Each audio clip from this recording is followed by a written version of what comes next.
எல்லாருக்கும் வணக்கம். இன்னைக்கான லஞ்ச் பாக்ஸ் சீரீஸில் ப்ராக்லி ஃப்ரைட் ரைஸ் ரொம்ப ஈஸி அண்ட் சிம்பிளான ரெசிபி. டேஸ்ட்டும் ரொம்ப எம்மியாக இருக்கும். வாங்க இது எப்படி பண்ணணும்னு பார்க்கலாமா? அதுக்கு ஒரு பேனில் ஆயில் சூடானோன்னு 2 பெரிய வெங்காயத்தை இந்த மாதிரி நீளமாக கட் பண்ணி ஆட் பண்ணிடுங்க. தேவையான அளவு உப்பு போட்டுட்டு இந்த மாதிரி லைட் கோல்டன் ப்ரௌன் ஆகிற வரைக்கும் வதக்கிட்டு, நான் ப்ராக்லி ஆல்ரெடி 50% உப்பு மஞ்சத்தூள் போட்டு பாயில் பண்ணி வச்சுருந்தேன். நம்ம அதையும் இதில் ஆட் பண்ணிடலாம். இதெல்லாத்தையும் நல்லா மிக்ஸ் பண்ணிடுங்க. அப்புறம் 1 table spoon chilli flakes, 1 table spoon pepper powder போட்டுருங்க. அதுக்கப்புறம் இதை நல்லா மிக்ஸ் பண்ணிவிட்டு 1 டேபிள் ஸ்பூன் ஆரிகானோஸ் போட்டுக்கோங்க. இது ஆப்ஷனல் தான்.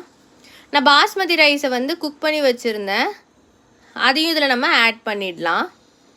ஃப்ரைட் ரைஸுன்றனால நான் பாஸ்மதி ரைஸ் போட்டிருக்கேன். நீங்கள் நார்மல் ரைஸ் கூட போட்டுக்கலாம். சாதம் மாதிரி தான் இருக்கும், நல்லா தான் இருக்கும் அதுவும் டேஸ்ட்டு. இப்போ இதை நல்லா மிக்ஸ் பண்ணிடலாம். பட் ஆனால் அரிசி உடையாத மாதிரி பார்த்துக்கோங்க. ஸோ இது எல்லாத்தையுமே நல்லா மிக்ஸ் பண்ணி எடுத்துட்டிங்கன்னா நம்மள ப்ராக்லி ரைஸ் ரெடி. கடைசியாக இதில் கொஞ்சோண்டு ஸ்ப்ரிங் ஆனியன்ஸ் போட்டு இறக்கிடலாம். வாங்க இப்போ லஞ்ச் பாக்ஸ் பேக் பண்ணிடலாம். இதுக்கு பெருசாக சைட் டிஷ் எதுவும் தேவையில்லை. ஸோ நான் இன்றைக்கி சாஸ் தான் வச்சுருக்கேன்.